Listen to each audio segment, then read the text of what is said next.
Obrigado, meus amigos. É importante, muito importante. Cabecinha de vento. Mas tá aqui, ó. Eu não esqueci não, é que eu voei aí. Me empolgo aí em contar a história e acabo esquecendo. Mas vamos lá, obrigado. E então é isso aí, né? Então aí a gente, através do VAC mínimo, ela identifica qual é a melhor composição dentro dessa teoria convencional. Mas vocês sabem que na ciência, ou a gente mesmo, né? Sempre identifica um contraponto. Então esse Miller e Modigliani, até eu vou abrir aqui um pouco, para vocês conhecerem esses dois velhinhos, se bem um com certeza já está morto, acho que os dois já estão mortos. Esses dois velhinhos simpáticos aí, cientistas simpáticos, né, ganharam o prêmio Nobel e disseram, olha, eu não concordo com nada disso. Eu não sei se existe um VAC mínimo. Não sei se contém uma estrutura ótima. Ih, rapaz, aí... Mas por quê? Aí eles defenderam uma tese e criaram a teoria deles, a teoria que a gente chama de Modigliani-Miller dele. Em função desta teoria, deste contraponto, eles ganharam o prêmio Nobel. Então, para vocês verem que, teoricamente, não dá para se dizer hoje que existe uma estrutura ótima. Ou, através do VAC mínimo, a gente identificar uma estrutura ótima. E aí é que eu vou contar essa história para vocês. Então, a teoria convencional diz que tem uma estrutura ótima, mas Miller e Modigliani diz, olha, nós não concordamos, e diz que não existe, ou não, eles ainda abrem um pouquinho assim, né? Então eles não garantem 100%. E que em função deles, abriu essa estrutura de capital, até hoje se faz estudos, terreno para teses, dissertações, porque ninguém chegou a uma conclusão se existe ou não existe uma estrutura ótima cientificamente. Bom, tudo bem. Então, o que a gente faz na vida prática? A gente aplica a teoria convencional, aplica a teoria do Miller e Modigliani, e depois vamos aplicar um outro método, que é o método prático, né? E aí a gente complementa o outro e aí a gente define. Mas define não com a precisão de que é essa a estrutura, o que mais se aproxima de uma realidade. Vamos ver o que Miller e Modigliani falou, e vocês vão acompanhando comigo, eu fiz um resumozinho bem sucinto, para ver se vocês até concordam com a teoria deles. A teoria cientificamente, matematicamente, é robusta, a gente diz, é perfeita. Mas, na vida prática, tem alguns contratempos. E vocês até podem ir observando, se quiserem falar, né, podem comentar. Né? Abrir o áudio aí e pode falar. Então, o que eles comentaram para dizer, efetivamente, por que eles acham que não existe? Eles fizeram uma primeira proposição. Então, olha só. Então, eles fizeram, assim, criaram hipóteses. Dentro dessas hipóteses, eu quero mostrar para vocês, assim, né, para os outros cientistas da teoria convencional, que possivelmente essa ideia de estrutura ótima não existe. Então vamos ver lá. Vamos pegar as principais. Existem várias hipóteses, né, porque essa teoria é bastante longa, bastante complexa, mas vamos ser bem sucinto aqui. Primeiro, olha que eu botei logo de início aqui. Não há imposto de renda. Bom, já começa por aí. No mundo inteiro, não existe renda que não seja tributada. Existem os paraísos fiscais, mas isso são exceções. Mas assim, ó, no dia a dia, nas empresas, nas corporações, toda a renda ela é tributada. Então, escapar do imposto de renda é uma coisa extremamente difícil. Bom, mas eles começaram assim. Ó, primeiro, vamos tentar entender meu raciocínio sem interpelar, mas vamos tirar o imposto de renda, que é uma coisa prática, é uma coisa burocrática. Vamos ver a ciência mesmo. Uma segunda hipótese, ele diz assim, ó, neste mundo que nós estamos identificando, estamos criando, estamos nos baseando, não há custos de falência. O que significa? significa que a qualquer momento eu posso ir ao banco, eu pego juros, que não são juros exorbitantes, e posso me utilizar deles. Então significa que se por acaso eu tomar alguma decisão errada e me apertar e precisar de dinheiro, eu tenho esse dinheiro, vamos chamar assim, com facilidade. Vou ao banco, peço, e não é uma taxa exorbitante. Um outro pensamento, vocês concordam comigo, que na verdade isso não acontece no mundo inteiro. Principalmente no Brasil aqui. Dizer assim, eu vou no banco, vou lá e peço, mas dentro do raciocínio deles, tudo bem, vamos supor que o custo de capital de terceiros seja abundante, fácil de pegar. Por isso que não há quebra de empresa, porque toda vez que eu tiver mal, eu vou lá, posso pegar, renovar meu empréstimo e vou tocando minha vida. O outro, que mais se aproxima da teoria convencional, ele diz assim, não, no caso do capital próprio, quem botar o dinheiro dentro da empresa, aí sim, a gente vai analisar o nível de endividamento e aí ele vai crescendo de forma linear, inclusive, não exponencial, linear. É assim, se por acaso a empresa, que não tem custo nenhum, começa com uma taxa de 10%, se ela tiver um endividamento de mais 20%, então a gente vai pedir uma taxa equivalente àquele aumento de 20%. Então vamos supor, é um caminho linear, diferente daquele nosso que nós estudamos na teoria convencional, que ela é côncava, né? E olha só como é que fica, então, o raciocínio deles. Então, essas são as 3 hipóteses básicas para a gente poder começar a discutir. Lembram da teoria convencional? Este comportamento, a gente já conversou. Olha o que a teoria de Miller e Modigliani ele diz. Então é aquele negócio. O custo do dinheiro é um custo de dinheiro constante, ou seja, é uma taxa de mercado que ela não é exorbitante, ela permanece constante, né? e suscetível para quem quiser utilizar. Né? Então ela se torna uma taxa constante. Então é parecida com aquele nosso desenho da teoria convencional. Claro, mesmo não tendo dívida nenhuma, existe o início da taxa, ou seja, a taxa de mercado. Mesmo que a minha empresa não tenha dívida, mas existe uma taxa de mercado. Ou seja, em palavras bem simples, se eu for no banco pedir emprestado, mesmo que eu tenha o melhor crédito, não tenha nada de endividamento, existe uma taxa mínima, que a gente chama de prime rate.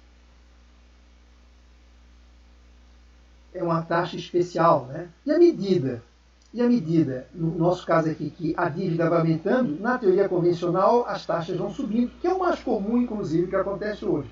Neste caso, não. Ela tem uma taxa básica e ela vai servir, mesmo a empresa endividada, a gente consegue...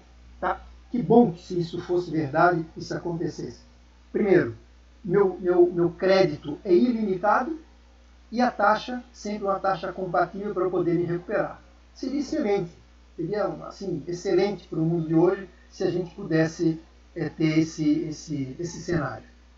Bom, já o custo de capital próprio, aí eles concordam que todo investidor que botar o dinheiro, mesmo não tendo dívida nenhuma, começa com uma determinada taxa, mas à medida que a empresa vai se endividando, ela tem um comportamento, vai aumentando essa taxa. Muito parecida com a teoria convencional. Só que aqui eles falaram de forma bem linear. Tipo aqui, se eu tenho uma determinada taxa que eu não tenho nível de empréstimo, à medida que eu vou endividando, assim, proporcionalmente, eu vou pedindo proporcionalmente a mesma taxa. Então tem esse comportamento linear e não côncava, que também é uma outra coisa que é discutível. Bom, se nós fizermos o cálculo médio ponderado de capital, aquilo como a gente fez exatamente aqui, fizemos até um exercício, né? Depois eu vou mostrar a tabelinha ali em termos de número. Olha o que acontece com o VAC. Eles botaram a pulga atrás da orelha dos outros cientistas ou daqueles que defendem a teoria convencional. Aí começou, né? Aí eles fizeram um artigo, divulgaram esse artigo, e aí todo cientista, obviamente, caiu de pau em cima dele. Aí viram que, cientificamente, é possível. Teoricamente, é possível. Só que uma coisa que eles não concordaram. Disseram, olha, tem uma coisa. Fazer essa teoria que não haja incidência de impostos praticamente de derrubar essa teoria. Aí eles aceitaram essa informação e foram pensar. Mas antes da gente continuar, olha só se eu fosse botar isso aqui em números. Né? Como eu fiz na outra tabelinha lá, olha só. O nível de endividamento, aquilo que a gente já viu, né? Passivo oneroso dividido pelo passivo oneroso mais o patrimônio líquido dividido. Ou seja, é o quanto o passivo oneroso representa em cima do patrimônio líquido mais o passivo oneroso. Aqui ele só botou de forma diferente, mas é a mesma coisa. Então, observe. Nível de endividamento. Custo de capital próprio. À medida que há endividamento, a taxa vai aumentando. E o custo de capital de terceiros? Aqui não tem imposto de renda, né? Então, a princípio, ele é efetivamente constante. Né? Então, na verdade, eu só reportei, né, as informações. Ó. Custo de capital de terceiros constantes, custo de capital próprio linearmente crescente, e depois eu fiz a média ponderada naquele quadrinho que a gente já conhece. Aqui está mais simplificado, mas é o suficiente. Sabendo que se eu tenho o passivo oneroso 0, eu tenho patrimônio líquido 100, no nosso lá está mais aberto, mas se a gente tivesse que calcular o custo médio ponderado de capital, era só colocar, né? Passivo oneroso 20, patrimônio líquido 80. E aí, tendo as duas taxas, a gente faz a média ponderada, faz o custo de capital próprio, custo médio ponderado de capital. E observe o seguinte, olha o que acontece com o VAC. Vocês podem fazer depois, devagarinho, né? E vão obter essa média ponderada aqui. Perfeito?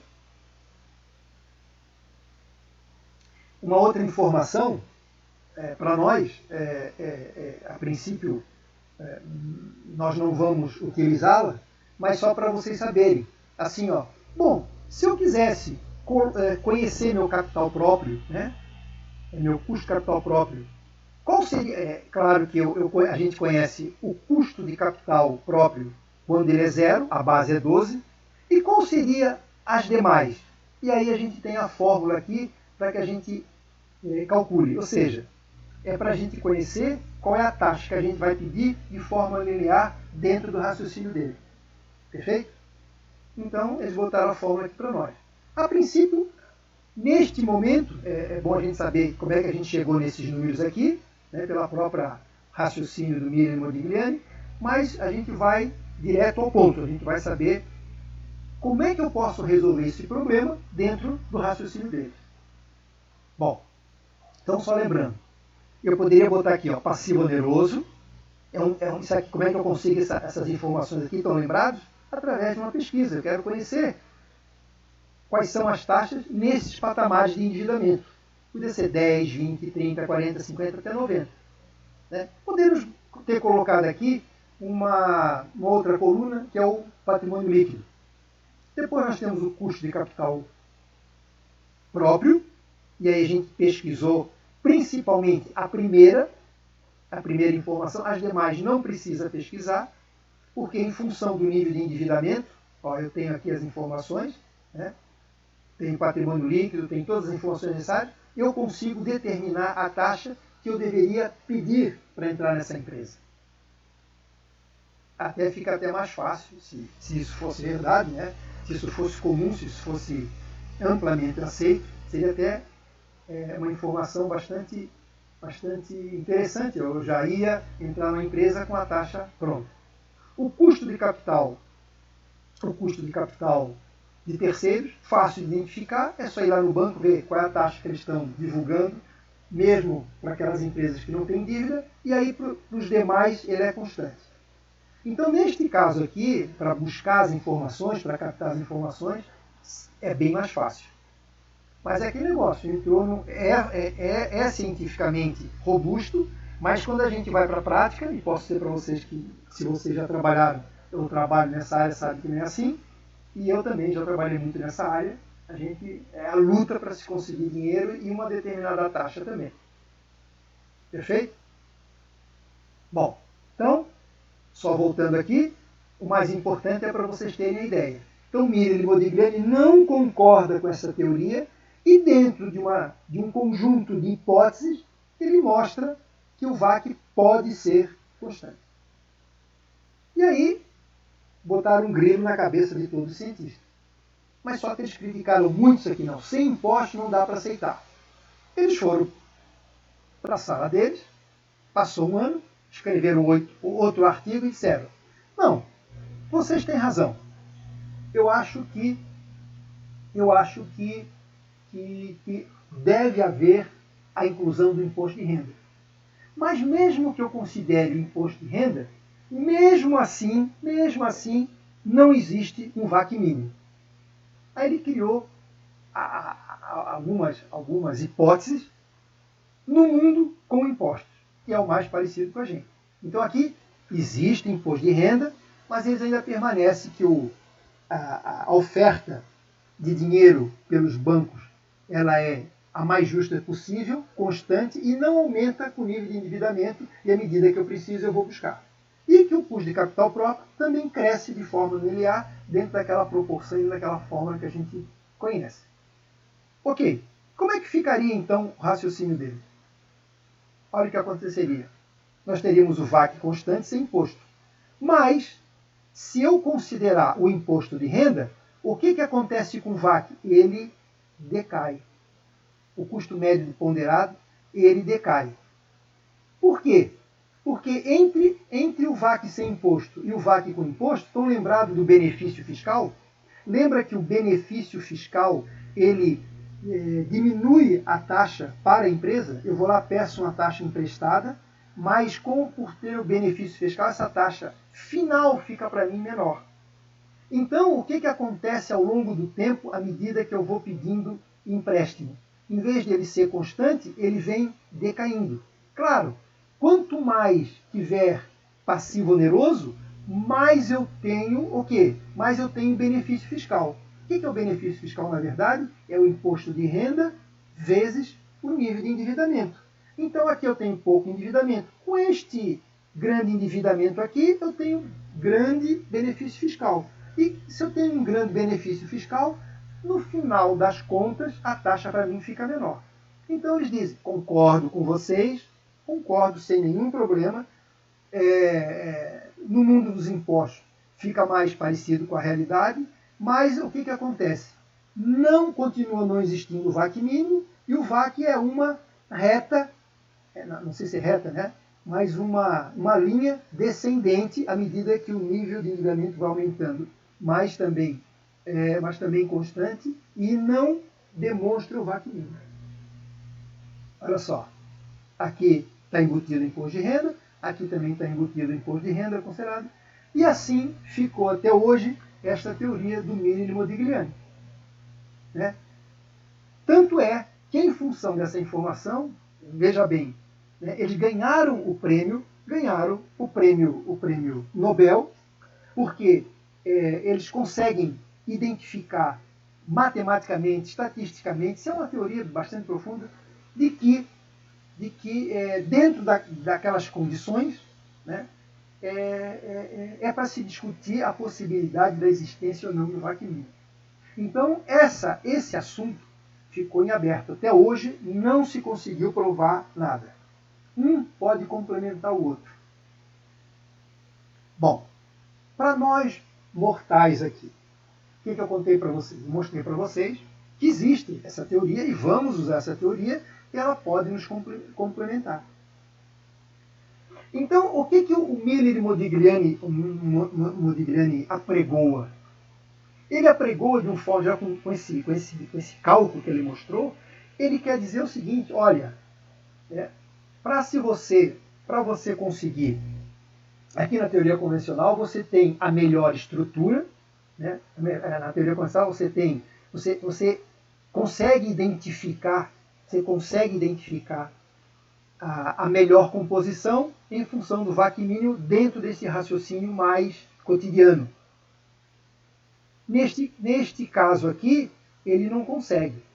Bom, mas a pergunta então é o seguinte, quer dizer, não consegue identificar esse VAC mínimo. Bom, doutores, muito bem, muito bonito, ganharam o prêmio Nobel, o prêmio Nobel, né, de Economia.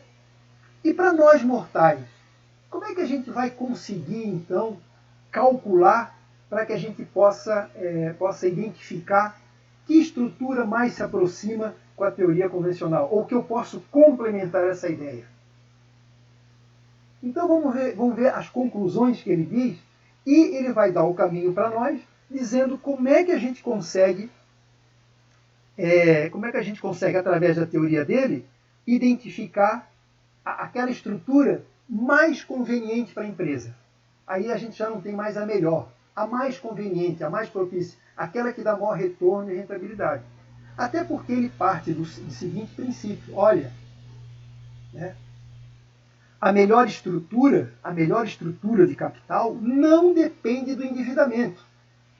A melhor estrutura de capital, para que eu tenha o melhor rendimento, depende do potencial da gente. Da empresa. Vamos botar na pessoa física. Da gente. O que eu quero dizer para você é o seguinte: é a mesma coisa, isso ele tem razão. Né? Eles têm razão. Né? Eu pergunto para vocês, não é porque vocês estão endividados, vamos supor, por qualquer situação, ou porque nós estejamos, por qualquer situação, endividados, o nosso potencial de conseguir alguma coisa, tá, ele vai cair. Não, eu estou endividado, preciso arranjar um jeito de me recuperar, mas o meu potencial continua o mesmo e a minha capacidade de recuperação continua a mesma. Ah, tá. Então tem alguma coisa, tem bastante coisa, né, que eles têm razão. Na verdade, eles têm razão em tudo.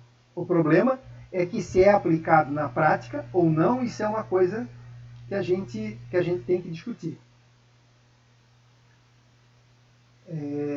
Então, aí só para terminar o raciocínio, para utilizar assim, ó, se a gente for colocar em números esse raciocínio aqui, né, o que a gente vai fazer?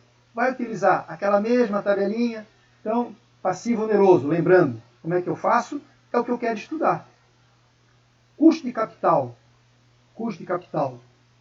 próprio, ou seja, eu tendo o custo de capital próprio com a empresa não endividada, eu consigo calcular os demais custos de capital próprio de forma linear, baseado nesta fórmula que ele colocou. Ou seja, com base no custo do capital, próprio, quando a empresa não está endividada, eu só acrescento o risco financeiro. E aí está essa fórmula aqui. Ó. O resto a gente tem todas as informações. Ó. Eu identificando o K0, que não é difícil, temos o custo de capital de terceiros, que ele é constante, estão lembrados disso aqui, né?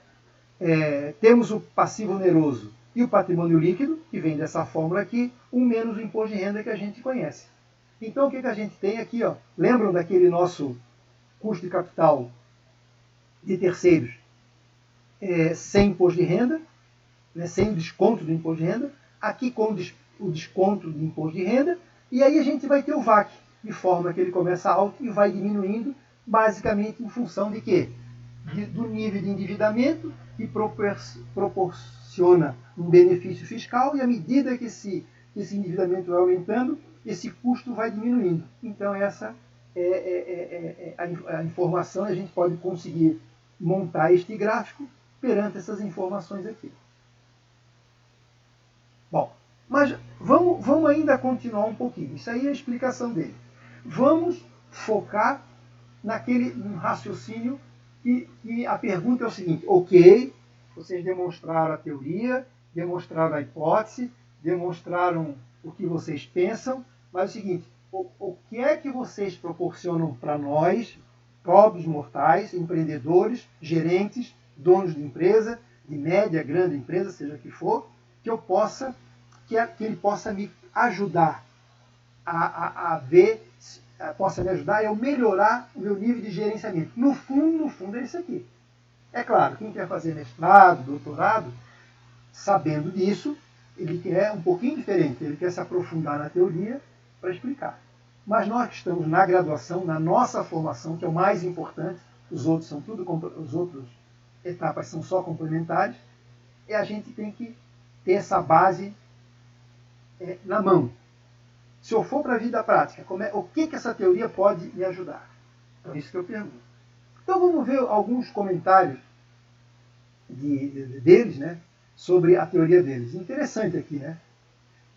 Talvez o melhor resumo das ideias de Modigliani e Miller resume-se da seguinte maneira. Um entregador de pizza indaga ao cliente se deve cortar a pizza em 4 ou 8 pedaços. O cliente responde que, por estar com muita fome naquele dia, prefere que seja cortado em 8 pedaços. Então, olha só a ideia. Quer dizer, a estrutura de capital, que na verdade é o somatório do passivo oneroso mais o patrimônio líquido, que dá 100, então fechou a estrutura, está fechado, é a pizza. Se eu botar mais capital próprio ou mais capital de terceiros, na ideia deles, isso não vai interferir no potencial, na criatividade da empresa para poder gerar lucro. Porque eu posso estar altamente endividado, ser um empreendedor altamente arrojado, e não quer dizer com isso que eu vou minimizar a minha rentabilidade na empresa. Se meu projeto é bom, é forte, tá? Mesmo endividado eu vou conseguir superar esse nível de endividamento. Então, uma coisa não tem nada a ver com a outra. Aquele negócio para vocês. Se por acaso vocês têm o potencial de vocês, ou o nosso potencial, seja lá qual for, vou botar numa régua X, sei lá, vamos botar um número, potencial 8, elevado, vai. Por acaso, se eu pedir um empréstimo para eu poder fazer o empreendimento, esse meu potencial, como eu estou muito endividado, esse meu potencial vai cair? Não. De repente eu tenho um grande projeto, vai me dar uma lucratividade, eu pago a minha dívida e vou para frente. Não tem nada a ver no raciocínio deles. Já no nosso aqui, mais tupiniquim, mais tradicional, não é bem assim, porque isso pode influenciar, se fosse na pessoa física, pode influenciar emocionalmente. E depois o seguinte, como as oportunidades no mercado financeiro e de capitais não são fáceis, ele para se recuperar também não vai ser tão fácil assim. Ou seja, bom, mas ele diz o seguinte, é evidente que a quantidade de pedaços que se pode partir uma pizza não altera o seu tamanho. É aquele ali. Da mesma forma, a quantidade de recursos próprios e recursos terceiros não deve alterar o valor da empresa. Quanto custa essa empresa? Então nós estamos começando a chegar lá para dizer o seguinte, tá bom, ainda continuo batendo, tá ótimo, legal a teoria, ganhar o prêmio Nobel, mas me dá parâmetros para que eu possa trabalhar no dia a dia. Tá bom? Vamos lá.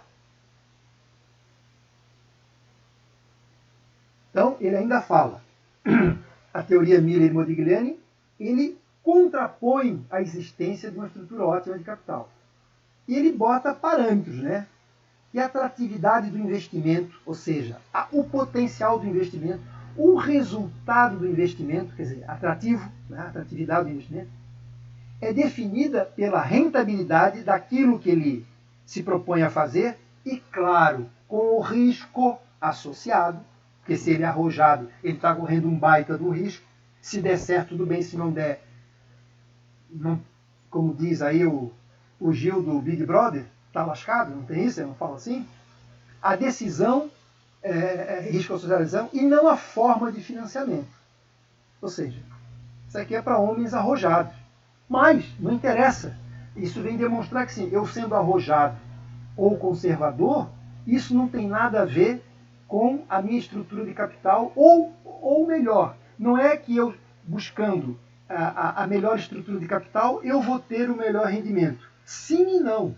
Claro que eu tendo o menor custo, é mais fácil de eu vencer esse custo. Mas não quer dizer que eu vá que eu possa ter um nível de endividamento maior e ter uma rentabilidade menor por isso. Não. Então, não existe dependência entre o investimento e as diversas fontes de capital. E aí, pessoal? E aí, depois dessa nossa conversa um todo, bom, como calcular isso aqui? Pô, eles foram tão geniais, né, que depois dessa discussão longa, né, eles criaram duas formulazinhas, ou na verdade uma formulazinha, que ele diz assim, ó, se você calcular o valor da empresa, ou seja, quanto vale a empresa, o preço dela, quanto custa essa empresa, eu vejo primeiro ela endividada, depois com endividamento, eu posso dizer se aquela estrutura é melhor ou pior. Então eu faço apenas a comparação. Não vou encontrar melhor estrutura, mas eu vou fazer uma continha onde eu possa, uma fórmula simples, né, do qual eu posso dizer o seguinte, olha, essa empresa aqui, se eu tivesse que vender, para ficar bem simples, ela é 1.000. Essa outra estrutura, se eu tivesse que vender, ela é 1.500. Então essa aqui tem a melhor rentabilidade, tem melhor valor. E ele, através... Então, observo, Einstein, né, também tem a teoria da relatividade, com aquela fórmula simplesinha, ele move montanhas, né? Então, aquela energia igual a mc ao quadrado, não é isso? Massa vezes energia ao quadrado. Lembra daquela fórmula assim, a famosa do Einstein, simplesinha, só que por trás daquela formulazinha tem uma teoria imensa, e que vem dando resultados e sendo comprovada, porque na época só comprovou matematicamente, e agora estão conseguindo comprovar, né, ao longo do tempo, vem conseguindo comprovar muitas coisas na prática. Então não é porque essa formulazinha aqui é pequena, a teoria deles não é importante, é muito parecida, até eu faço essa analogia com o do Einstein, né? Acho que é isso mesmo, né? Energia é igual a massa vezes aceleração ao quadrado. Deixa eu ver aqui. Acho que mudou. Kainan, peraí, quinta. Kainan, deixa eu ver, amanhã tem prova, é isso? Bom, vou dar uma paradinha aqui. Kainan, vou te puxar a orelha, Kainan. Eu mandei. Não, professor, já vi. Kainan, eu ia puxar, eu mandei logo no segundo, alguém me mandou lá a data, eu fiz uma outra obra-prima, né, ajustando aquele lá, eu ia puxar a tua orelha, bicho. Kainan, tá aqui, achei ajustado. Jéssica, professor, estou acompanhando o meu pai no exame aqui na rua e a conexão está péssima. Ok, sem problema. Sorte para o teu pai, que hoje também tem que acompanhar minha mãe, também está internada, e eu, a princípio, nada grave, mas eu tenho que acompanhar. Essas coisas de vida não é fácil. Mas, boa sorte, Jéssica. Tá? Qualquer coisa, é só falar. Então, vamos lá, pessoal. Então, tá. Então, olha só. Vamos aos finalmente aqui. A gente gosta das coisas assim, bem...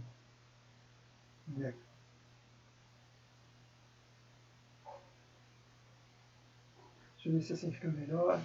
Ó, pode ser assim. Então, olha só, pessoal. Então ele fez uma formulazinha. Olha só essa primeira fórmula. Na verdade, é uma única fórmula, mas ele fez em 2 pedaços, né? Então, ele botou aqui, VU, é o valor da empresa não endividada. É aquele negócio de leverage, unleverage, né? Por isso que é o VU aqui. Olha só como a gente tem a ligação. Então, como é que eu calculo o preço de uma empresa, através dessa fórmula? Claro que essa fórmula, se vocês lembram, essa fórmula vem da matemática financeira e que a gente diz assim, ó, para calcular o valor presente de uma perpetuidade, ou seja, se eu estiver ganhando 1.000 durante infinitamente, numa taxa que eu tenho interesse de aplicar esse dinheiro, quanto que eu teria que aplicar hoje? Estão lembrados disso? Que era valor presente era igual a renda dividido por uma taxa. Então ele utilizou isso aqui, ó. Eu consigo calcular o valor, o preço da minha empresa, trazendo para finanças corporativas, Se eu pegar meu lucro, e olha só o lucro que nós estamos pegando, o LOL, aquilo que a gente estudou lá, não ficou abandonado, não ficou seccionado, tá lá, ó.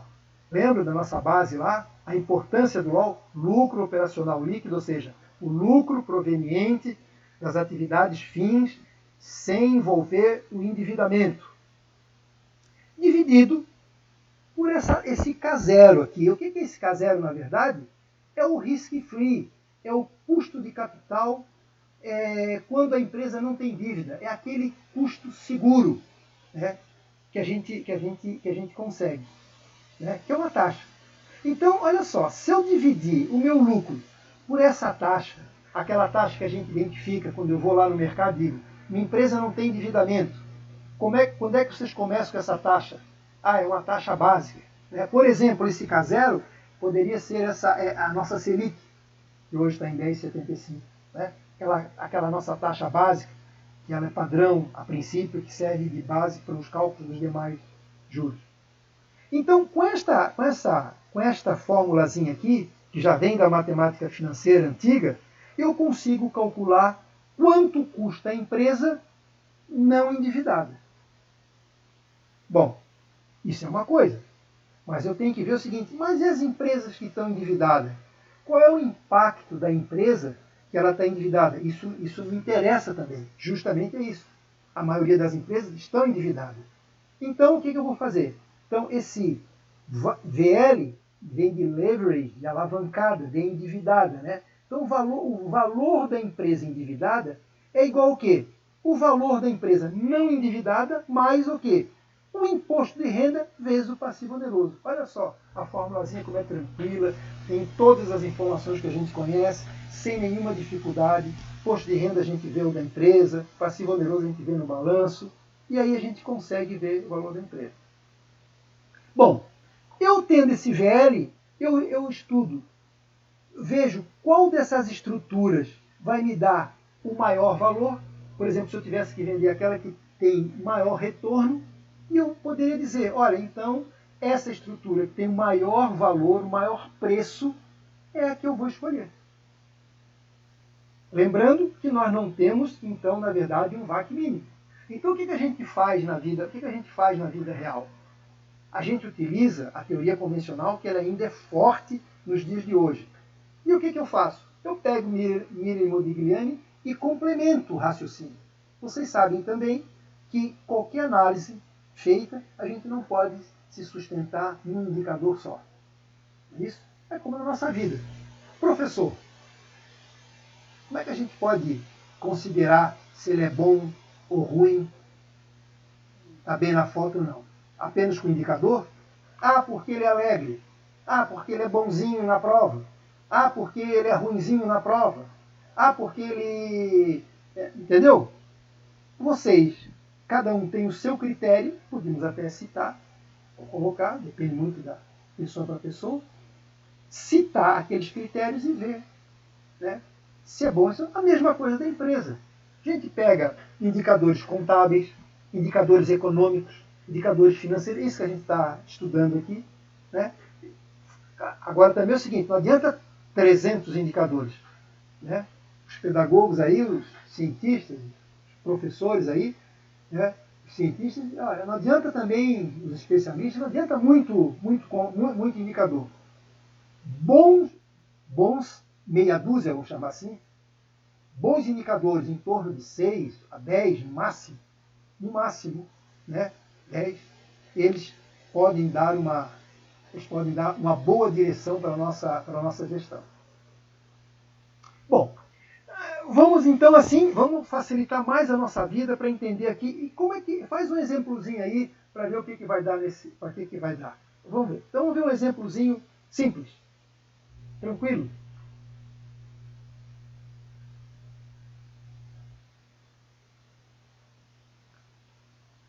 Bom, isso aqui a gente já falou, eu deixei registrado para vocês, não vou repetir.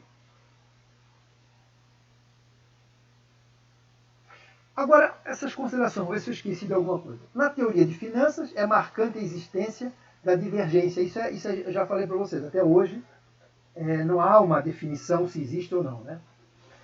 As imperfeições de mercado introduzem restrições em algumas formulações da teoria. É o que eu digo, né? Dependendo do país, dependendo da política, quanto mais contraditória, quanto mais volátil for a situação econômica, quanto mais confusa, né, for mais instável for a nossa política econômica, mais difícil fica eu aplicar, seja a teoria convencional, seja a teoria de Miller-Modigliani. Quanto mais estável for a economia, mais elas podem nos responder aos seus resultados. No Brasil, por exemplo, as taxas de juros de empréstimo são dependentes de pouca oferta. Por que eu estou informando isso? Porque, teoricamente, quanto maior a taxa de juros, quanto maior o prazo, mais alta ela é.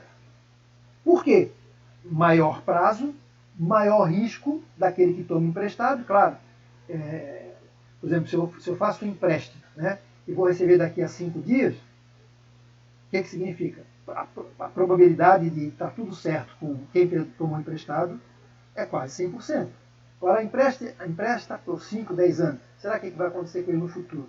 Então, à medida que o tempo vai passando, geralmente as taxas de juros de longo prazo são maiores. Agora, olha só que confusão. Se a gente for olhar no mercado hoje, a falta de recursos para emprestar dinheiro. A demanda é grande. Não é isso? O risco de inadimplência é grande. O que acontece?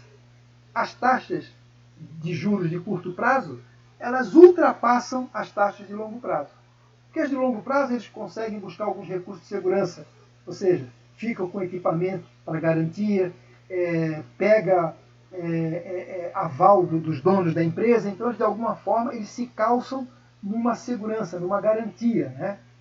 Os bancos, né? Para emprestar o dinheiro. E ela acaba, ao longo do tempo, minimizando. As de curto prazo, a rotatividade é bastante grande, e em função dessas restrições e imperfeições do mercado, que isso acontece no Brasil, em economias mais tranquilas isso é menos, vamos chamar assim, então as taxas ficam todas fora da teoria, né? Vivem mais a prática. Então, é por isso que a aplicação dessas teorias, numa economia bastante conturbada, os resultados, a gente tem que ter bastante parcimônia. Mas devemos usar. É melhor tê-las do que não tê-las. No Brasil, as dívidas onerosas de curto prazo são incluídas no Tá. Isso aí a gente já falou. O que eu quero mais aqui? Vamos ver se tem mais alguma... Isso aqui é importante. É feita uma pesquisa para ver qual é a tradição dos nossos brasileiros aqui. Então, em função disso tudo que a gente já comentou, geralmente é isso aqui, ó, 65% é recursos próprios e 35% é capital de terceiros. Então essa é uma média, isso varia muito de pesquisa para pesquisa, mas em torno isso gira, 60%, 40%. Então eles preferem, em suma, ter um pouco mais de capital próprio, né, mesmo deixando de ter a melhor rentabilidade, mas eles estão optando por uma garantia. Né? Isso é uma tradição, em função dessas imperfeições que a gente encontra no mercado. Se a gente for nos Estados Unidos, Japão, Alemanha e outros países de primeira linha, essa situação se inverte. Tem mais recursos de terceiros do que capital próprio. Outra coisa, muitas vezes na prática, também vou ser sincero para vocês, o que acontece com os gerentes? Abandonam as duas teorias e um terceiro método que eu vou dar e diz o seguinte: olha, a verdade é o seguinte, como é que eu faço para administrar minha empresa? Quando eu preciso de recursos, eu vou nos lucros que eu adquiri ao longo da minha vida, que está registrado lá no balanço como lucros retidos. Depois, eu vou ao banco. E, por último, eu vou pedir dinheiro para os sócios. Lucros retidos, na verdade, é o mais fácil. Vocês sabem que o endividamento, a gente sabe que mesmo pedindo para o banco ainda é mais barato do que chamar os sócios. Lembra que a gente falou que capital de terceiros ainda é mais barato do que o próprio? Então, isso, de um modo geral, numa pesquisa bem prática, aqueles que não usam teoria, geralmente para pequenas e médias empresas eles agem assim. Em grandes empresas, eles até podem utilizar essa regra. Essas regras, até na teoria, chamada de pecking order, a ordem de beliscar, a ordem de pegar, de buscar isso aqui.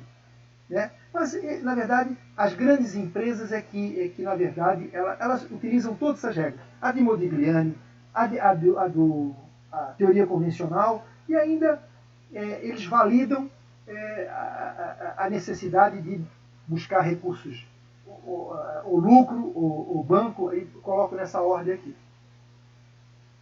Então, para vocês verem como não é fácil a gente administrar, mas também é o seguinte, o que a gente está fornecendo para vocês? Um monte de regras, um monte de teorias, mas eu quero dizer para vocês o seguinte, essas regras e teorias que eu estou informando para vocês não são só para o curso de administração. Vocês vão ver só, se vocês trabalharem numa empresa mediana, talvez numa pequena empresa tenha dificuldade, mas numa média empresa eles já começam a utilizar. Essa busca dessas informações que eu estou passando para vocês não é dada em vão. Assim. A gente buscou teorias que realmente são aplicadas na empresa e que possam nos ajudar. Claro que elas precisam ter uma área, um departamento que permitem ter um grupo de pessoas, ou algumas pessoas, que possam fazer essa pesquisa. É o departamento de planejamento financeiro, né? Não é o do dia a dia. Mas elas são úteis. Né? Consultorias, uma empresa que quer ver a sua empresa no futuro, eles aplicam essa teoria. Vai se usar em 100%? Não, olha, aqui existem algumas ferramentas, né, importantes, científicas, que demonstram qual é o caminho que vai tomar. Se a gente vai exatamente dentro daquela risca, não. E ainda concordo com vocês. Mesmo aplicando essas teorias, existe o feeling, existe aquilo dentro de si, a gestão nossa, que vê se ele valida ou não aquelas informações. Lembro daquele primeiro conceito?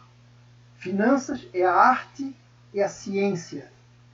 Eu estou passando ciência. A arte vai depender de cada um de nós, pela experiência, vivência. Lembram disso que a gente conversou? Lembram também que quem for para o mestrado tem uma metodologia que é a minha, que eu qual utilizo, metodologia multicritério de apoio à decisão. Depois de calcular todos os indicadores, a gente estuda o lado comportamental e consegue juntar esses dois indicadores, bota tudo dentro, claro, cientificamente, dentro de uma panela, e a gente consegue identificar, pôr em ordem, qual é a decisão que a gente deve tomar. Quer dizer, a gente amplia a nossa decisão na tentativa de buscar aquilo que a gente pensa. Lembra que a gente compra um carro, quero me alongar, mas a gente compra um carro não é só pela forma de financiamento, pelo custo. Existem outras variáveis que influenciam a entrar naquela decisão. Né? Fazer graça para a esposa, né? Quer mostrar status, eu quero um carrão que chame a atenção, então ele vai pagar um preço um pouco maior. Então, se fosse só pelo financiamento, é uma decisão. Mas quando a gente coloca esses aspectos qualitativos, a decisão vai ser outra. E é a decisão verdadeira. A nossa decisão, que a gente informa, geralmente, no lado quantitativo, é como se fosse um iceberg. A gente só mostra o lado técnico. De baixo, tem o lado comportamental que influencia barbaridade. Né? Então, o que a teoria, o que hoje a ciência está procurando? Fazer com que aquela parte de baixo do iceberg, né, incorpore na parte quantitativa para ver que decisão a gente vai tomar. Mas isso eu vou encontrar com vocês lá no futuro. Mas primeiro vamos trabalhar um pouco. Sugiro que vocês trabalhem, pegar uma experiência que é importante para a gente depois falar um pouco mais devagar um pouco mais. Mas vamos ver aqui. Vamos ver aqui o que eu posso dizer para vocês. Então, a estrutura ótima de capital ela é infinita. Né? Hoje o mercado é dinâmico, ou seja, hoje não se tem uma definição clara se existe ou não existe, e é cenário de estudos. Bom, vamos ver aqui um exemplo acadêmico, só para vocês verem. Estão lembrados que a gente fez aqui, a gente aplicou, a gente pegou a teoria, aplicamos a teoria convencional. Aplicamos a teoria convencional, finalizamos, não é MMA, mas finalizamos, aqui, ó, né, identificando nessa tabelinha, né, qual que é o VAC mínimo, que é a situação planejada. A gente identificou o VAC da empresa hipotética, que é a situação atual. Né? Vimos onde ela se encontra, vimos o ideal e vimos onde ela se encontra. E aí a gente bota na mesa para que o decisor tente buscar essa meta, se for o caso. Cada um vai decidir. Bom, o que essa teoria do Miller e Modigliani pode nos ajudar? Então vamos pegar aqui um exemplo. Pegar um exemplo. Como é que a gente aplica? Simples. E eu digo assim, muito efetiva também. Aplicação da teoria Miller e Modigliani. Primeiro passo. Vou pegar aqui, ó, a situação atual da empresa. Coisas que vocês já sabem calcular. Mais uma vez, nós somos obrigados a calcular o log, lucro operacional genuíno, calculamos o imposto de renda e temos o LOL. Lembram que a gente teve um capítulo que a gente identificava o lucro operacional líquido? Lá no capítulo 2. Então, situação da empresa.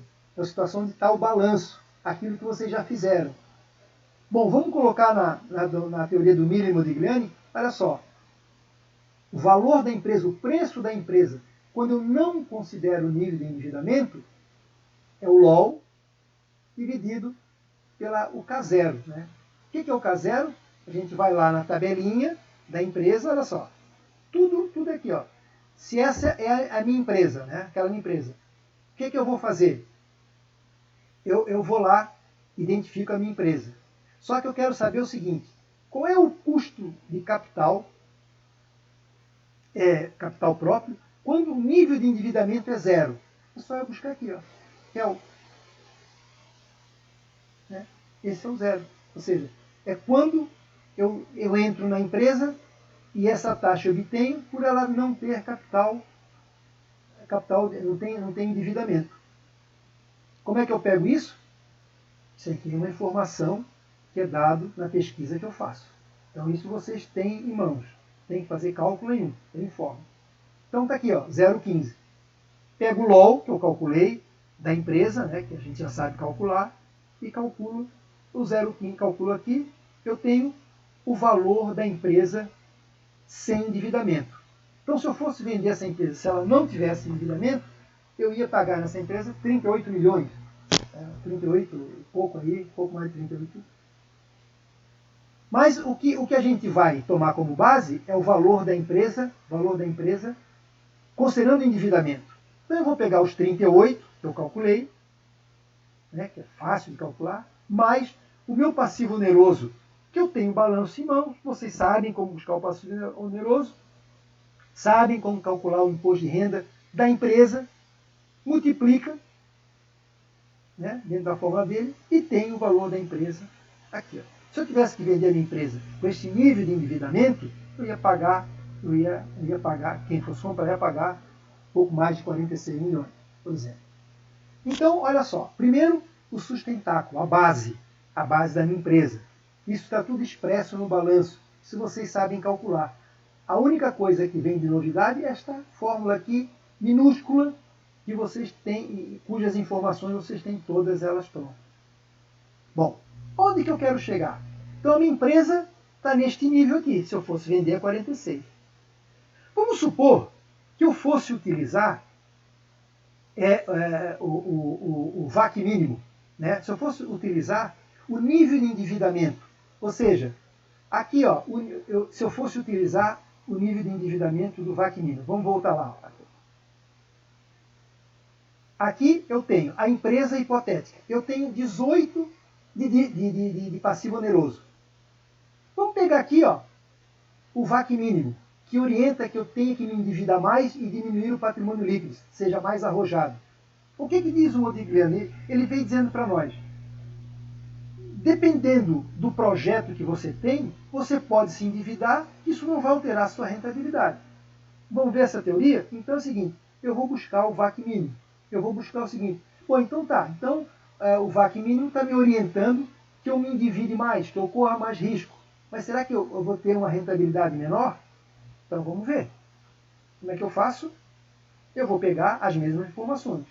O log, quando a gente calculou da primeira vez da empresa, ela é igual para todas. Por quê? Se não tem endividamento, tanto a planejada como a atual são iguais. O imposto de renda. Bom, aqui observe que ela está diferente. Está diferente por quê? Porque é uma empresa planejada. Então eu tenho que buscar as informações do planejamento. Aí eu digo, é 35%. Calculo logo. Calculado logo, aplico na fórmula, tem o valor da empresa não endividada, e depois eu calculo o valor da empresa endividada. É os 37 mais o passivo oneroso vezes o imposto de renda. Aqui tem uma pequena informação. Opa, passivo oneroso.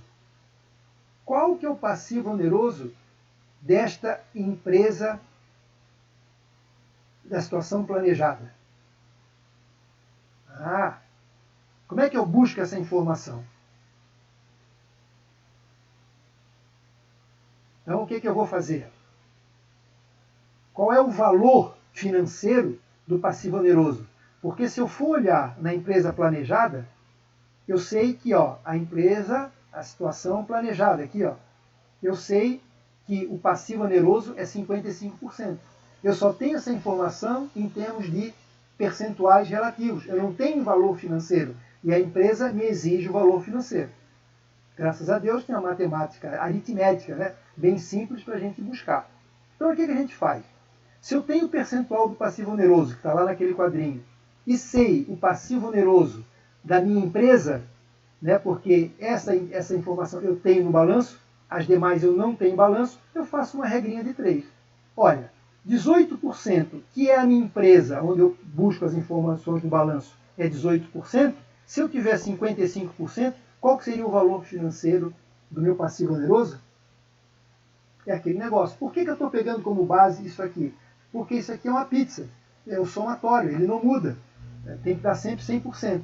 Então, se nessa empresa 18 equivale a 25, o meu nível de endividamento em percentual que eu sei, é só fazer uma regrinha de 13,76. Coloco na empresa, coloco na fórmula e multiplico como ela pede e tenho 64. Então aqui, o Miller Modigliani já está começando a comprovar. Vocês observem, eu aumentei meu endividamento e vou dizer o seguinte, a minha empresa tem mais valor, a minha empresa eu vendo ela mais cara. Então eu consigo, dentro desse raciocínio, demonstrar que mesmo eu aumentando o meu projeto, né, meu nível de endividamento, eu posso ter uma rentabilidade melhor, uma lucratividade melhor. O preço da minha empresa no mercado pode ser mais valorizado. Porque não depende do nível de endividamento, depende do potencial, daquilo que eu vou aplicar. Isso é a teoria dele. E aí eu peguei mais um exemplo para complementar, talvez nem precisasse, mas eu pegasse, bom, vamos fazer o seguinte, vamos pegar esse último nível aqui. Vamos pegar esse último nível aqui. Vamos pegar aqui, vamos supor que a empresa estivesse endividada em 90%. Como é que seria? O que seria? A minha empresa endividada por 90% seria menosprezada? Seria, de acordo com o Miller Modigliani? Porque pelo VAC mínimo não é aceito. Né? Não é isso que ela indica. Então vamos ver. Vamos ver a contraposição. A mesma coisa. O log é igual para as duas. Porque se é a mesma empresa, o trabalho operacional é o mesmo. Imposto de renda é aquele que é o planejado, que eu informei. Apuramos o LOL que a gente consegue apurar. Calculamos o valor da empresa, a mesma coisa, tudo igual, LOL dividido por 0,15 e tal, temos aqui. Bom, aqui, lembrando mais uma vez, aqui nós nós não temos o balanço dessa empresa, mas nós temos o percentual. Se 18, que é a empresa que a gente conhece, tem o percentual, que é o balanço que eu ofereço para vocês, que a empresa real é 18, 90%, quanto que vai ser? E aí a gente busca o valor financeiro e coloca. Então vocês observam que o seguinte, que mesmo eu aumentando o meu nível de endividamento, a minha empresa não foi prejudicada. Pelo contrário, ela se alavancou e teve o valor, o potencial dela foi considerada no mercado da melhor maneira. Então, se eu tivesse que vender a empresa dentro desse sentido, ela valeria esse valor de 81 mil. Tá? Aqui é a situação da empresa, com determinado nível de endividamento. Isso aqui é o VAC mínimo, a teoria tradicional que aponta qual seria a melhor composição, e essa composição aqui tem um nível de endividamento maior do que a minha própria empresa, mas se eu for comparar, o que vai acontecer? O valor da minha empresa, o potencial da minha empresa vale muito mais do que a minha que eu estou trabalhando.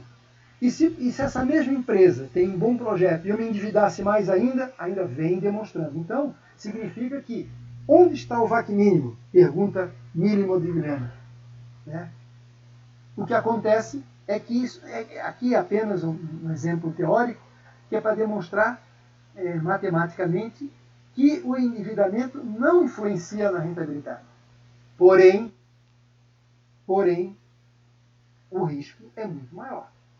É muito bonitinho no papel, isso realmente pode acontecer, mas imagine o seguinte, vocês se endividam, vocês são arrojados, o projeto de vocês é excepcional, e se der errado? Como é que vocês vão pagar a conta? Só vai conseguir pagar a conta na teoria do Miller Modigliani, onde eu posso ir no banco buscar custos de mercado, influência no mercado para poder tapar meu erro. Mas isso na vida prática não acontece.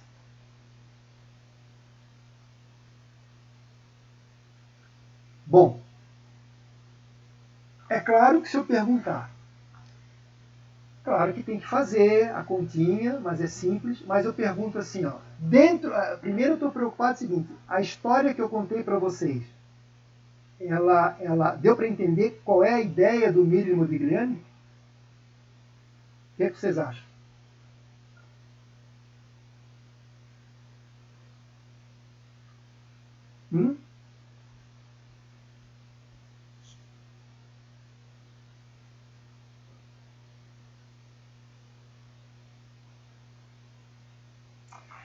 Porque assim, ó, se quiser fazer um resumo geral, né? Fazer um resumo geral. A teoria convencional se baseia no nível de endividamento. E aí, dentro da teoria convencional, ela turva uma ideia que diz o seguinte, ela afasta o potencial da empresa. Ela afasta a capacidade gerencial. Só vai pelo lado quantitativo. Tipo assim, a mais endividada, o risco é grande, e aí eu digo o seguinte, não é a melhor situação. Vamos ver qual que é a melhor situação.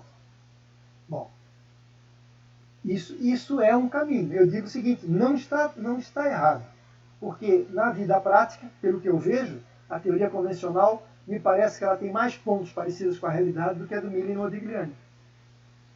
Mas Modigliani diz assim, peraí pessoal, não é aí que está não é definitivamente assim. Você pode se endividar, mas você é um bom gerente e você pode maximizar. Você pode buscar a melhor rentabilidade, sem encontrar o ótimo. Bom, e agora?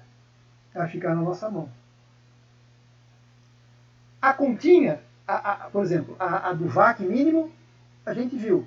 Tem um pouquinho mais de trabalho de fazer, mas são dados fartos de ser encontrados.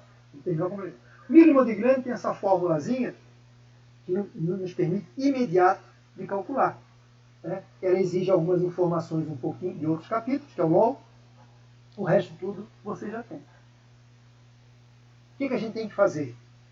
Aquele exercício do Queires, deixa eu ver o que eu tenho mais aqui para falar para vocês. Né?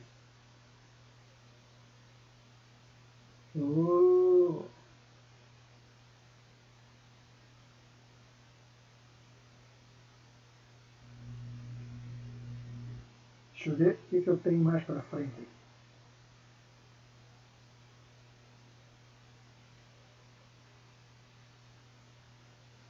Esse é o terceiro passo. O que eu quero dizer para vocês aqui? O que eu sugiro? Tem o exemplo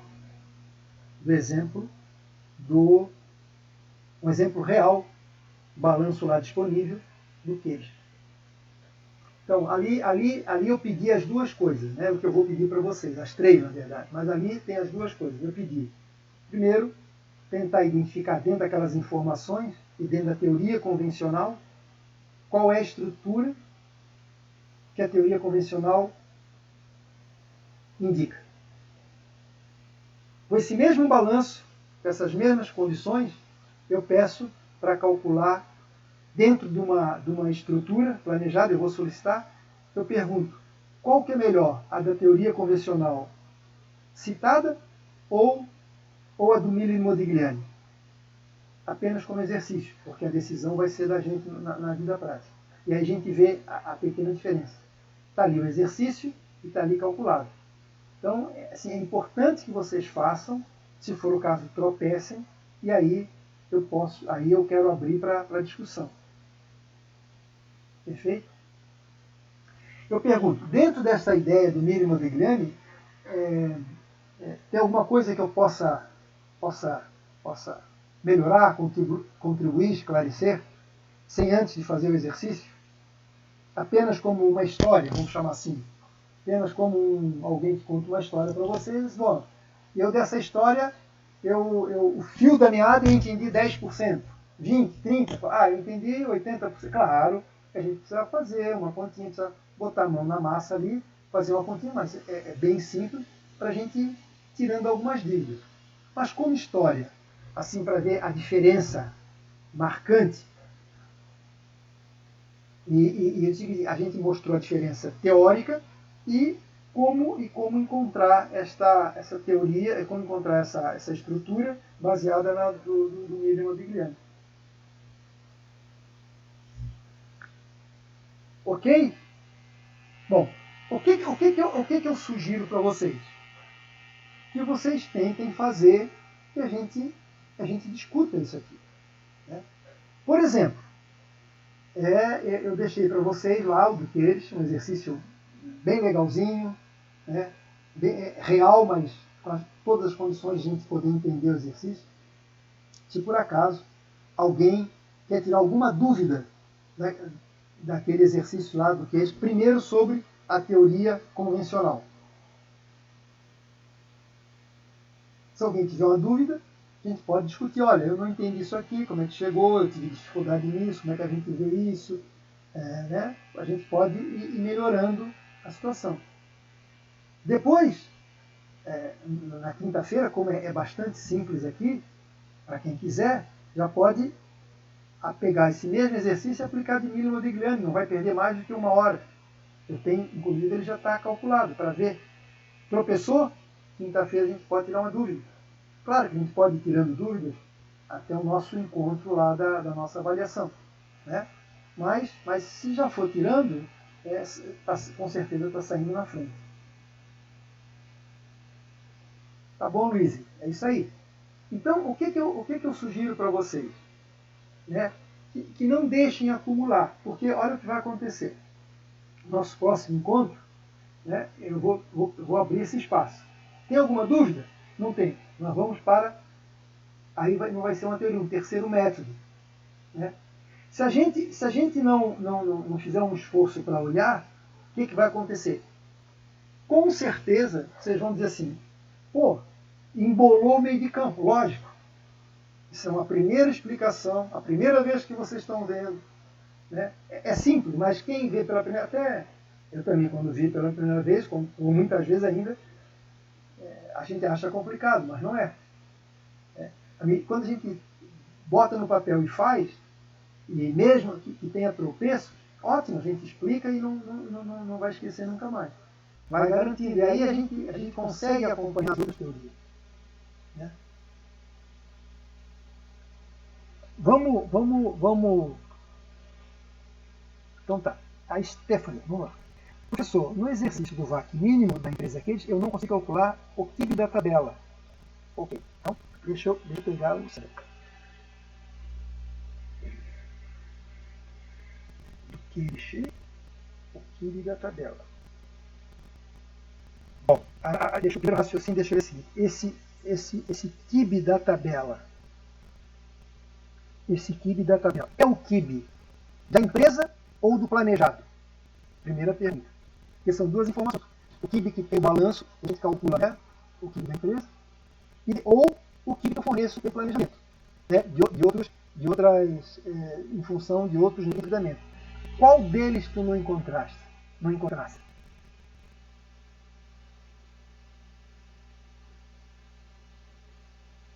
Concordas comigo? Tu tens o balanço, que é a empresa real. Como é que a gente calcula o QIB?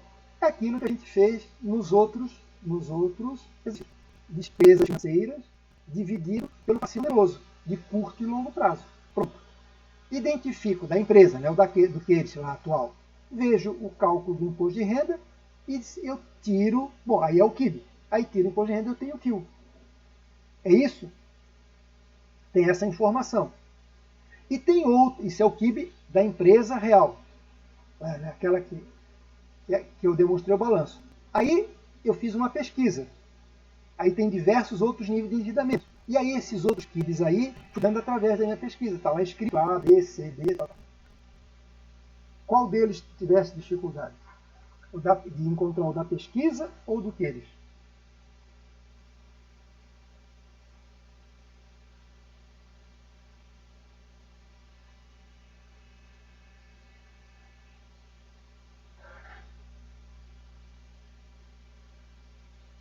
Tá bom. Ok. O da pesquisa eu não consegui calcular. Tá. Sim. Então tá, é isso que eu quero dizer para você. Deixa eu pegar aqui. Por exemplo, então, se tu puderes me esperar um minutinho, eu vou pegar o exercício e vou te mostrar da onde. Isso é que eu imaginava que o da empresa tu consegue buscar. Aqui, talvez, o linguajar não seja tão claro assim, né? Por isso que tem que ser esse esforço. Mas é os dados que eu dou. Então, para fortalecer, eu vou lá agora buscar esse exercício aqui. Se me der um minutinho, eu vou ver como é que eu vou pegar aqui. Peraí. Um minutinho aqui. Carregar uma apresentação. Então, procurar arquivos.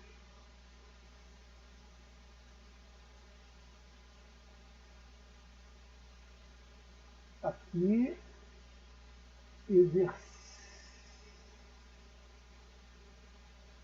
exercício QERIS. Está aqui. Aí está aqui o que eu. Isso. Ó, Stefano, acho que vai ficar bem facilzinho para a gente conversar. Abrir, enviar. Ó, acho que vai ficar fácil agora. Quer ver? Mas é isso aí.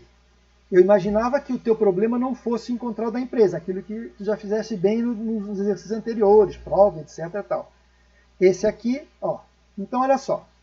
Ok, encontrasse na empresa, fosse lá e colocasse lá, classificasse lá dentro daquela nossa régua lá, mais ou menos onde ele ia se encaixar, né? 18%, um pouquinho depois do zero, tal. Mas esse aqui, ó, vamos ver aqui. Ó. Isso é importante. É isso que a gente precisa treinar um pouquinho aqui. Deixa eu ver se eu abro mais aqui ainda. Eu vou baixar. Ó, ficou melhor aqui. Ó. Então vamos ver aqui. Ó. Vamos rever isso aqui. Então, isso aqui. Ó. De acordo com a pesquisa. Olha, com base nos demonstrativos, olha só direito. Com base no demonstrativo, o método com base no demonstrativo financeiro e no método VAC mínimo, identifique se a estrutura atual dessa empresa minimiza a riqueza dos seus proprietários. A empresa do setor do varejo. De acordo com a pesquisa no mercado financeiro de capitais, né, teve os resultados abaixo. Então, o pesquisador foi lá e começou a dizer, vamos entender um por um aqui.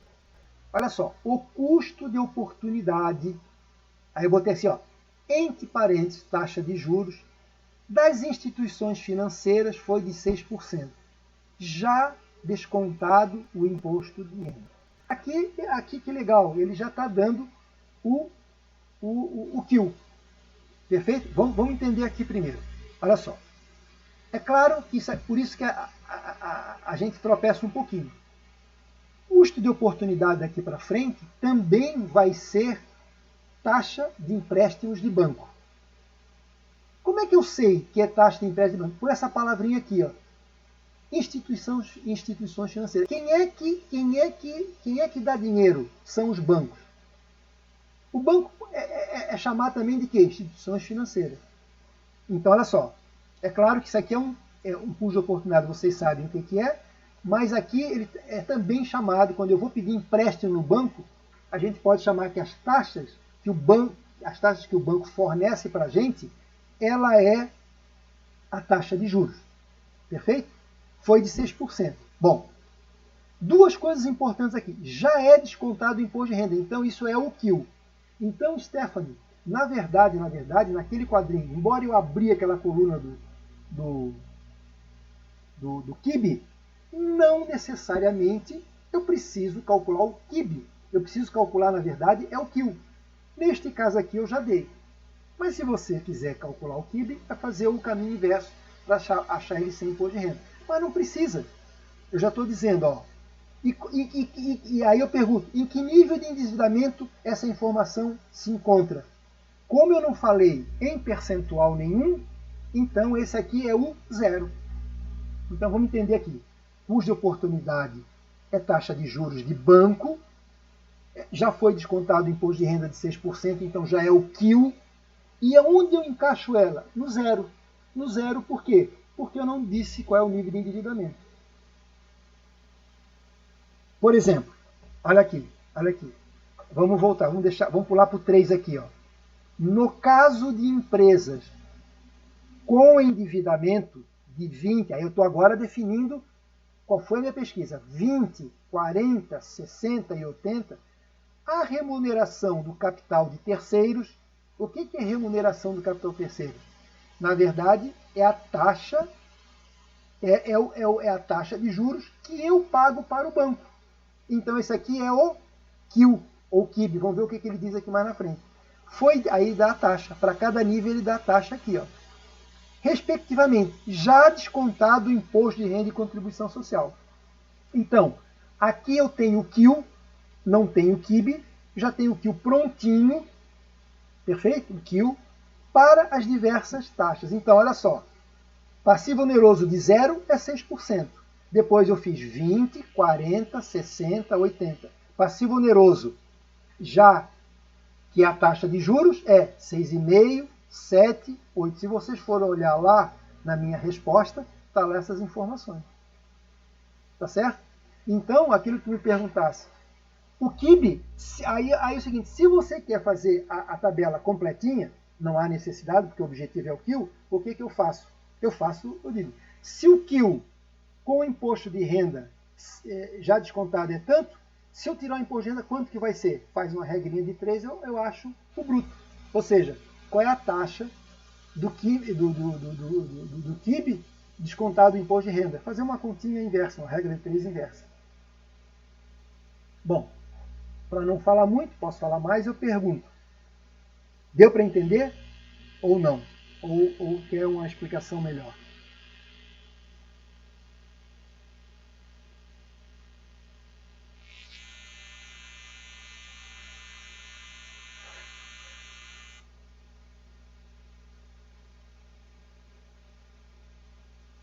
Na verdade, assim, né? Por exemplo, né, os autores, para facilitar, aquela tabelinha fica bem simples assim. O que eles botam? Passivo oneroso, QIL e QEL. E VAC. Mas a gente, né, ser humano, né, mortais, eu prefiro abrir a tabelinha. É claro que são essas informações que a gente precisa. Por quê? Se eu tenho passivo oneroso, eu sei que ele é a composição de uma estrutura de capital de 100%, o patrimônio líquido é a consequência. Então eu tenho que fazer essa continha fora da tabela, mas tem que para poder achar o VAC. Né? O que eu preciso, às vezes eu posso dar só o QIB, eu tenho que calcular o QIL, é só tirar o imposto de renda, mas o que eu preciso é do QIL. Né? Então, o que eu aconselho? Primeiro, saber o que a gente quer. Eu vou precisar para o VAC, passivo oneroso, patrimônio líquido, QIL e QEL. Então, eu já abro toda a tabela e quando eu for fazer algum exercício, eu já vou preenchendo aquelas informações. Se eu já tiver o QIL e o QEL realmente a gente já dá direto, eu já calculo o VAC, não preciso calcular o QIB. Mas às vezes, em outros exercícios, para mostrar isso para vocês, eu dei o QIB, aí tem que calcular o QIL. E é fácil. Se o QIB é 10, o imposto de renda é 30%, é tirar 30% dos 10%. Certo, Maria Eduarda? Maria Eduarda. Então, exatamente, vocês estão vendo como assim, ó, o exercício é bem fácil. Agora, eu concordo. O que eu procurei fazer com vocês? Passar um linguajar, porque ninguém, aquele chega na frente de um gerente e quer saber a taxa, fala assim, eu quero saber qual que é o custo de capital de terceiros retirado o imposto de... O cara vai dizer, o cara nem vai entender, vai dizer, está falando russo? Não, o cara vai dizer, qual que é a tua taxa de juros? Ou, no máximo, qual que é o custo de oportunidade do... Até nem... Geralmente, aí eles não falam muito disso assim. Qual que é a taxa do empréstimo aí? Né? Mas eu já procurar o linguajar para a gente já se adaptando, para sair um pouquinho daquela vida do livro, né? que a gente, quando chega depois na vida prática, tem esse choque. Eu estou minimizando isso aí. Já o linguajar para chegar, isso aí eu já mato. Bom, o que eu faço para vocês? Dei só esse exercíciozinho para vocês para não forçar muito a barra, para vocês estraçalharem.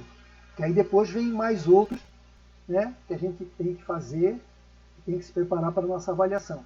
Que a gente não pode perder muito tempo, que tem carnaval aí, tem tudo, para não levar vocês aí, para não tomar muito tempo de vocês. Tá? Deixa eu fazer aqui a nossa chamada eletrônica.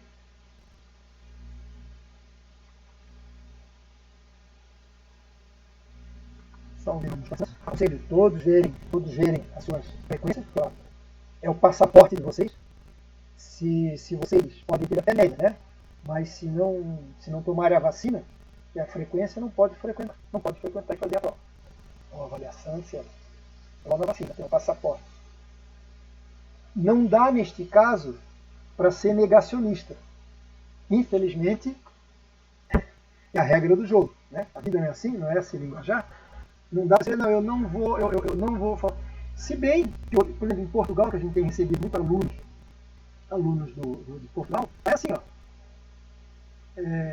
Quer frequentar a aula? Frequente, não quer saber. Só, o que aparecer, não apareça. Ao dia a prova né, semestral, trimestral, bimestral, ao final, assim, eles não, a frequência não computa. Né? Aqui a gente é mais paternalista, né, nesse sentido. Assim. Mas enfim, são países, são critérios. Eu não sei o que é melhor. No fundo, quem já está na universidade é o seguinte, né? Olha, vem quem quer.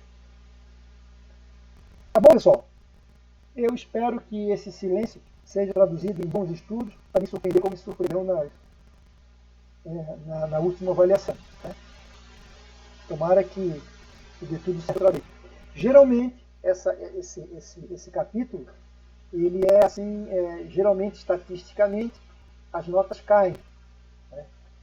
Por vários motivos, talvez são vários métodos, não estudam direito, ele é mais reflexivo, né? Ele é menos fórmula de bolo. Então, por isso que eu sempre disse para vocês, caprichem na primeira, para já adquirindo aí um nível bom. Tudo bem? Então, não vou gravar mais, já vou colocar no YouTube lá, perfeito? E até quinta-feira no nosso bate-canal.